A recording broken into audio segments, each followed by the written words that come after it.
مساء الخير.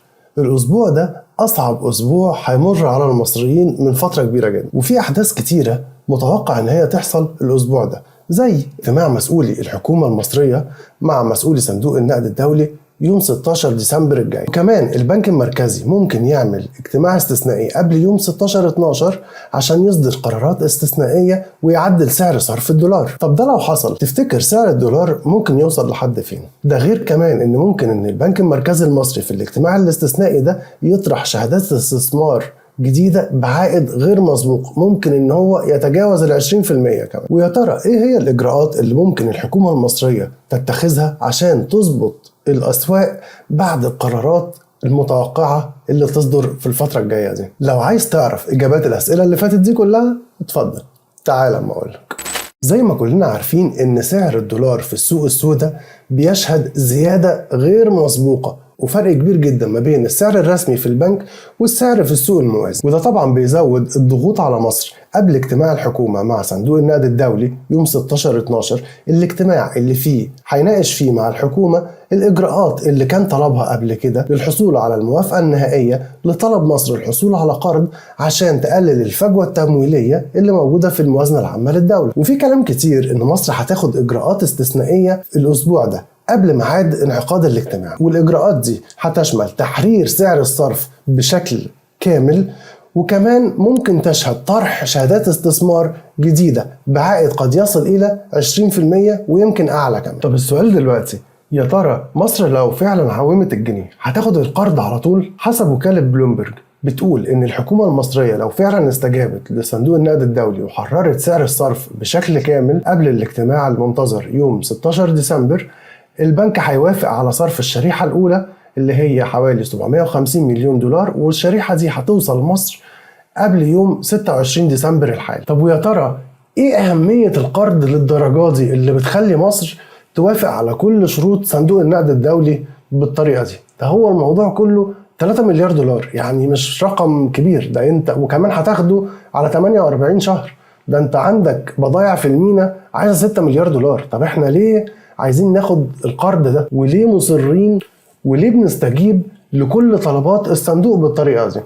بص، مصر مش هاممها القرض نفسه ولا 750 مليون الشريحة الأولى اللي هتدخل ولا 3 مليار كلهم، مش دول مش هيحلوا الأزمة بتاعة التمويل في مصر. لكن احنا بنعتبر ان موافقة الصندوق على القرض ده بمثابة شهادة ضمان للاقتصاد المصري، تقدر من خلالها مصر ان هي تاخد القروض التانية اللي هي اتفقت عليها مع مؤسسات دولية تانية كتير، واللي بتوصل اجمالي القروض دي ل9 مليار دولار. لكن للأسف من غير موافقة الصندوق على القرض بتاع مصر مش هنعرف ناخد ولا جنيه من القروض دي. لكن المشكلة الحقيقية اللي بتواجه الحكومة المصرية في الفترة الحالية هي الإصرار الشديد للصندوق على التحرير الكامل لسعر صرف الدولار في مصر، لأن هم شايفين إن سعر الجنيه المصري مقوم بأكبر من قيمته الحقيقية، وعشان كده إحنا بنشوف ليه سعرين في السوق، سعر رسمي في البنك وسعر تاني موجود في السوق السوداء أو السوق الموازية.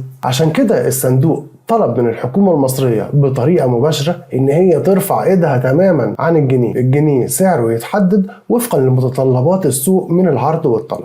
طب الحكومة هتعمل إيه في الورطة دي؟ هتوافق على طلبات الصندوق ولا مش هتوافق؟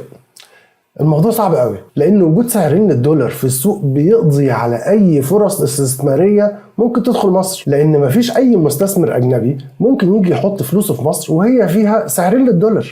هو كده هيبقى مش عارف سعر الدولار كام. طب ما هو ممكن يجي النهاردة على سعر دولار معين يحصل تعويم تاني يوم يتخرب بيته ويخسر فلوسه، فمفيش أي مستثمر هيفكر إن هو يحط جنيه في مصر دلوقتي في ظل الظروف عدم الاستقرار اللي موجودة.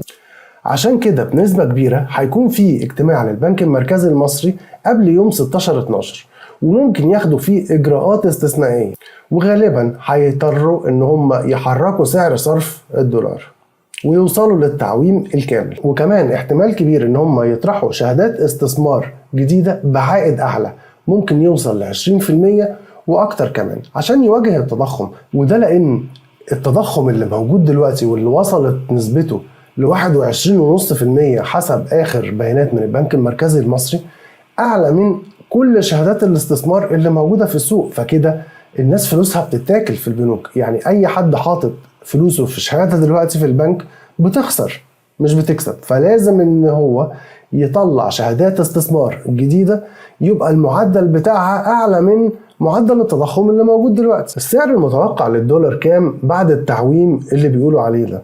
بص دلوقتي سعر الدولار في السوق الرسمي في البنك بيتكلم في 24 جنيه 60 في الرينج ده، في حين ان هو في السوق الموازي او السوق السوداء بيتكلم 30 31 واحيانا بيوصل ل 33 جنيه كمان. فاحنا هنا كده بنتكلم ان سعر الدولار لو حصل تعويم مبدئيا كده 30 وانت طالع، وطبعا ده هيكون ليه تأثير رهيب على الاسواق وعلى الاسعار اللي هي اساسا عالية والناس بتتكوي بالاسعار اللي موجودة دلوقتي. وده برضو من ضمن الاسباب ان اللي الحكومة متحفظة فيها على ان هي تحرر سعر الصرف كامل، لان ما فاتش فترة طويلة على التعويم القديم على التعويم التاني والناس اصلا مش مستحملة. كمان هنيجي نعوم تعويم ثالث وسعر الدولار يوصل لاكتر من 30 وممكن يوصل ل 35 و40 كمان، لان مقدار الطلب على الدولار اعلى بكتير جدا من مدى توفره دلوقتي. عموما ده المتوقع ان هو يحصل خلال الاسبوع ده، عشان كده بنقول ان الاسبوع ده اسبوع حاسم جدا كل المصريين. اتمنى ان القرارات اللي تتاخد دي يبقى ليها تأثير ايجابي على مصر وعلى المواطنين، واشوفكم على خير الفيديو الجاي ان شاء الله. تحيا مصر.